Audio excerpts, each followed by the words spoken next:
What's going on, guys? In the works, and finally some Borderlands 2, and this is actually on max settings. So if you haven't seen it yet on PC, this is some pretty stuff. This is nice and crisp.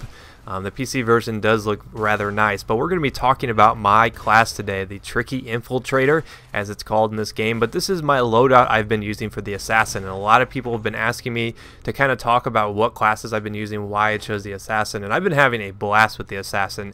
So we're going to kind of break down my thought process on this particular build, and how I play it, why I play it, and why I enjoy playing it. So let's take a look at some of the things I have maxed out here. You can see I've redeemed a lot of tokens. That kind of lets me be more flexible when it comes to the skill tree, because you can see that my skill tree is quite boring. I have not focused on the first two, rather I'm focusing merely on the sniping skill tree.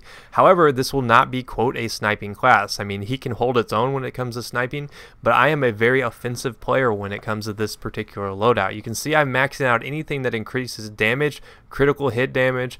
I've got Boron, which actually makes it really easy to line targets up and do more damage, but I've got the thing where the longer you stay aimed down sights, the more damage you do, and that is key. That is something I think a lot of people overlook, and that's really what makes this class hum.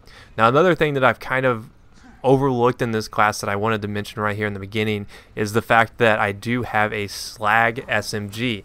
Now, this is really what kind of gets me going in close quarters. Normally with Zero you want to stay out of close quarters, but you're undoubtedly going to run into that in certain scenarios. So I like to carry these grenades that pull people towards each other and let me take advantage of the bore technique, which does more damage with collaterals. You can see I killed those first two guys very quick.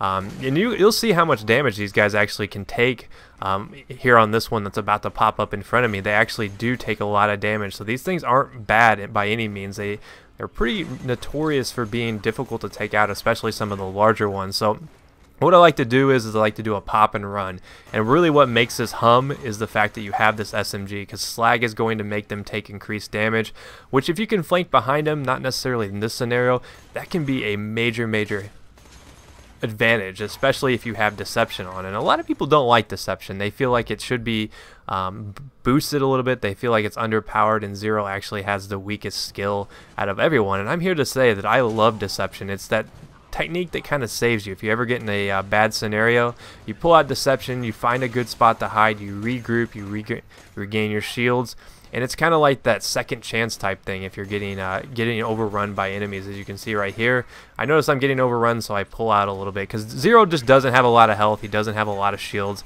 That's one of the downsides to using him, but luckily if you can use some of the bonuses you get to your advantage, you can actually be pretty effective in some close quarter scenarios. So I'm mainly relying here on my SMG, but if you notice above my XP bar there, you actually see that little thing counting up. It starts at ×2, ×3, ×4, then ×5. That is actually one of the skills I have maxed out, which gives you a bonus the longer you stay aimed down sights. So the longer you stay aimed down sights, the more damage you're going to do. The more people you have lined up, the more damage you're going to do. The more people you kill, the more damage bonuses you do. The more slag they have on them, the more damage you do. So it's like an endless cycle. At some points during this particular video, you're going to see I slag this guy up, wait till I'm out of ammo, go into deception, run up behind him with my finishing weapon, which is my shotgun, and boom, he's down. So this is a really fun class to run. I'm playing it a little bit more tricky than a lot of people I've seen on YouTube playing the Assassin. They tend to focus more on the sniping aspects of it. But me personally, I like focusing on the actual in-depth, actually, the Infiltrator. I'm playing the role like I think the developers wanted you to play it, which is the Infiltrator. Now, the shotgun I want to talk a little bit about before we run out of time.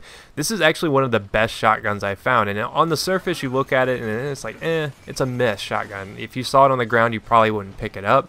But it is actually the Moxie shotgun you get from completing a quest that she gives you. I'm not sure which one, but you can get it fairly early on. I've had this for at least 10 levels, and it's one of my favorite shotguns. And the reason why I like it is the rate of fire.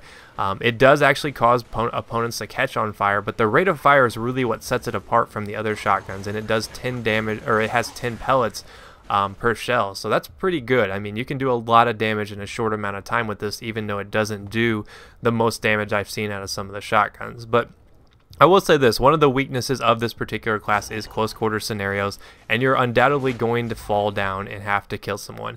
And that's where this shotgun really comes into play. You can see how quickly I can spam the trigger, and it's actually going to save me here right before I die. And I can't count the number of times Moxie's shotgun has saved me. So it's definitely one that if you haven't gotten it yet in the game, I would suggest getting it.